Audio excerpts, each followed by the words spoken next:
Hello dears, welcome to Vitopia F1 The Movie.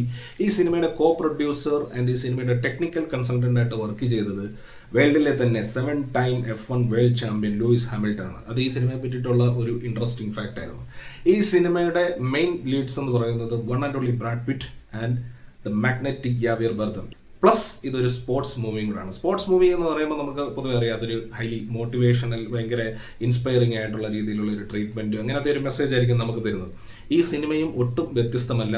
Same നമ്മൾ കണ്ടിട്ടുള്ള രീതിയിലുള്ള ഒരു സ്പോർട്സ് ടിപ്പിക്കൽ ക്ലീഷേ സ്റ്റോറി ലൈനാണ് ഇതിന്. വളരെ സിമ്പിളാണ്, എല്ലാം പ്രഡിക്റ്റബിൾ ആണ്. എന്താണ് തുടക്കത്തിൽ നിന്ന് തന്നെ നമുക്കിത് പ്രഡിക്റ്റ് ചെയ്യാൻ പറ്റും, എന്തായിരിക്കും ഇതിൻ്റെ അവസാനം, ഇതിൻ്റെ ക്ലൈമാക്സിൽ എന്തൊക്കെയായിരിക്കും എത്തിച്ചേരുന്നതെന്നൊക്കെ ഉള്ളത്. ഇതിൻ്റെ ഒരു സബ്ജക്റ്റിലേക്ക് വന്നു കഴിഞ്ഞാൽ ബ്രാഡ് പിറ്റിൻ്റെ സണ്ണി ഹെയ്സ് എന്ന് പറയുന്ന ക്യാരക്ടർ ഒരു 30 വർഷത്തിന് ശേഷം F1 റേസിംഗിലേക്ക് വരുന്ന ഒരാളാണ്. പ്ലസ് ഈ ടീമിലെ തന്നെ മെയിൻ ലീഡർ ഡ്രൈവർ എന്ന് പറയുന്നത് ഡാംസൺ ഇദ്രിസ് അവതരിപ്പിക്കുന്ന ക്യാരക്ടറാണ്. ഇവർ രണ്ടിൻ്റെ ഒരു ലുക്കിൽ തന്നെ ഭയങ്കര ഒരു കോൺട്രഡിക്ടറി അല്ലെങ്കിൽ ഭയങ്കര ഒരു ഡിഫറൻസ് നമുക്ക് ഫീൽ ചെയ്യുന്നുണ്ടല്ലോ. എന്ന് പറയുന്നത് ഒരു വൈറ്റ് ആൻഡ് മറ്റേത് ഒരു ബ്ലാക്ക് ആക്ടറാണ്. ഈ രണ്ട് പേരുടെയും സ്വഭാവത്തിലും ഇവരുടെ ലുക്കിലും എല്ലാം തന്നെ ഭയങ്കര ഡിഫറൻസസ് ആണ്, എസ്പെഷ്യലി ദ ഏജ്. ഈ ബ്രാഡ് പിറ്റ് ഒരു 30 വർഷം കഴിഞ്ഞ് തിരിച്ചു വരുമ്പോഴത്തേക്ക് നമുക്ക് സാധാരണ രീതിയിൽ ഒരു 50 വയസ്സെന്ന് തന്നെ വിചാരിക്കാം.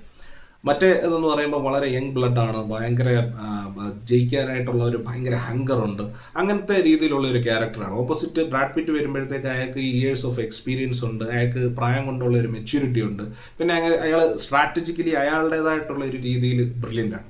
ഈ രണ്ട് ക്യാരക്ടറിനെ പോലെ തന്നെ ഇതിൻ്റെ കാസ്റ്റിംഗ് എന്ന് പറയുന്നത് വളരെ ഇൻട്രസ്റ്റിംഗ് ആണ്. ഇതിനകത്തിൽ യാവിയർ ബർദം വരുന്ന ക്യാരക്ടർ എന്ന് പറയുമ്പോൾ ഈ ടീം ഓണറാണ്, ബ്രാഡ് പിറ്റിൻ്റെ ഫ്രണ്ടാണ്. പുള്ളി കുറച്ചുകൂടെ കമാൻഡിങ് ആയിട്ട് ആ ഒരു ഓണറിൻ്റെ ടെൻഷൻസും അങ്ങനെയുള്ള ഡൈനാമിക്സും എല്ലാം ഗംഭീരമായിട്ട് പുള്ളി വർക്കൗട്ട് ചെയ്യുന്നുണ്ട്. ഹീറോയിൻ അല്ലെങ്കിൽ ലേഡി ലീഡ് എന്ന് പറയുന്ന ഒരു ക്യാരക്ടർ ചെയ്തിരിക്കുന്നത് കെറി കോണ്ടൺ ആണ്.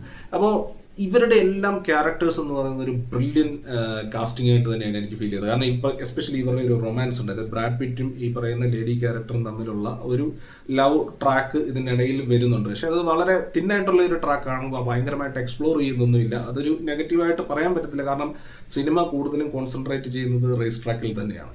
പിന്നെ ഇവരുടെ ഒരു കെമിസ്ട്രിയിലേക്ക് വരുമ്പോൾ വളരെ മെച്ചുവേർഡ് ആയിട്ടുള്ള ഒരു റിലേഷൻഷിപ്പ്, അതൊരു സ്ലോലി പ്രോഗ്രസ് ചെയ്യുന്നുണ്ട്. ഈ ബ്രാഡ് പിറ്റിൻ്റെ ചില വൺ ലൈനർ ഫ്ലർട്ടി ലൈൻസും ഒക്കെ ഇതിനകത്ത് ഭയങ്കരമായിട്ട് വർക്കൗട്ട് ചെയ്യുന്നുണ്ട്. ഇതേപോലെ തന്നെ ഈ ലേഡി ക്യാരക്ടറിനോടുള്ളതുപോലെ തന്നെ ഇത് തൻ്റെ പാർട്ട്ണറായിട്ടുള്ള ഡ്രൈവർ ഡാംസൺ ഇദ്രിസ് അവതരിപ്പിക്കുന്ന ഈ ലീഡ് ക്യാരക്ടറുമായിട്ടുള്ള ഒരു പാർട്ട്ണർ ഡൈനാമിക്സും ഒക്കെ നല്ല രീതിയിൽ വർക്കൗട്ട് ആവുന്നുണ്ട്.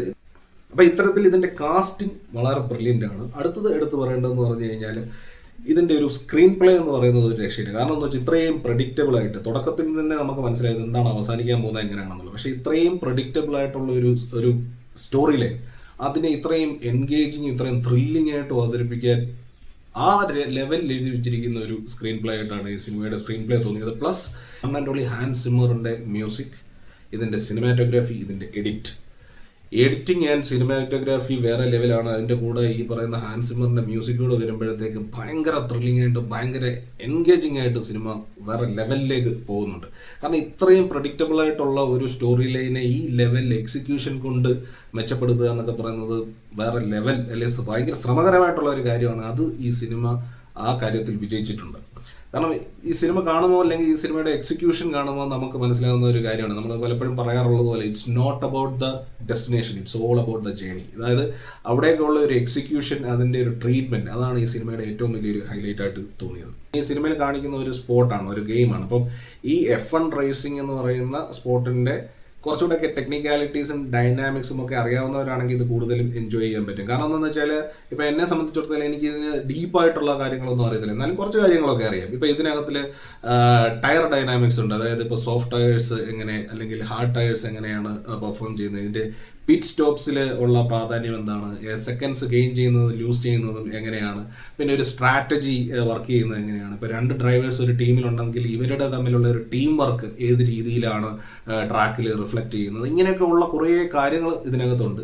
അതൊക്കെ അതിനെ പറ്റിയിട്ടുള്ള ഒരു ബോധം ഒക്കെ ഉള്ളവർക്ക് കുറച്ചുകൂടെ ഈ സിനിമ ഇൻട്രസ്റ്റിംഗ് ആയിരിക്കും എന്നാണ് എനിക്ക് തോന്നുന്നത്. ഇതിൻ്റെ നെഗറ്റീവ്സ് ആയിട്ട് എനിക്ക് തോന്നിയത്, ഒരു പക്ഷേ എന്നേക്കാൾ ഇതിന് റേസിംഗ് ഫാൻസ് ആയിട്ടുള്ള ആൾക്കാരുണ്ടെന്നുണ്ടെങ്കിൽ, F1 ഒക്കെ കൂടുതൽ അറിയാവുന്നവരുണ്ടെങ്കിൽ, ബ്രാഡ് പിറ്റിൻ്റെ കാസ്റ്റിങ്ങിനെ തന്നെ ആയിരിക്കും നമുക്ക് ആദ്യം ചോദ്യം ചെയ്യുന്നത്. കാരണം 19 വയസ്സ് മിനിമം വരുന്ന ഒരാൾ തിരിച്ചു വന്ന് F1 വരിക എന്ന് പറയുന്നത് പ്രാക്ടിക്കലി എത്രത്തോളം പോസിബിൾ ആണ് എന്നുള്ളത് ഒരു ചോദ്യചിഹ്നമാണ്. കാരണം അത്ര കണ്ട് ഈ പറയുന്ന പോലെ ഫിസിക്കൽ ഫിറ്റ്നസ്, ഒരു മെൻ്റലി ഷാർപ്പ്, അതിനേക്കാളൊക്കെ അപ്പുറം ഭയങ്കര ഷാർപ്പായിട്ടുള്ള റിഫ്ലക്സസും വേണ്ട ഒരു സ്പോർട്ടാണ് F1 റേസിംഗ് എന്ന് പറയുന്നത്. അപ്പം അത്തരത്തിലുള്ള ഒരു ഗെയിമിലേക്ക് ഇത്രയും പ്രായമുള്ള ഒരാൾ വന്നിട്ട് ഇങ്ങനെയൊക്കെയുള്ള കാര്യങ്ങൾ കാണിക്കുമോ അല്ലെങ്കിൽ ചെയ്യുമോ എന്നൊക്കെ ഉള്ളത് ഒരു ചോദ്യചിഹ്നമാണ്.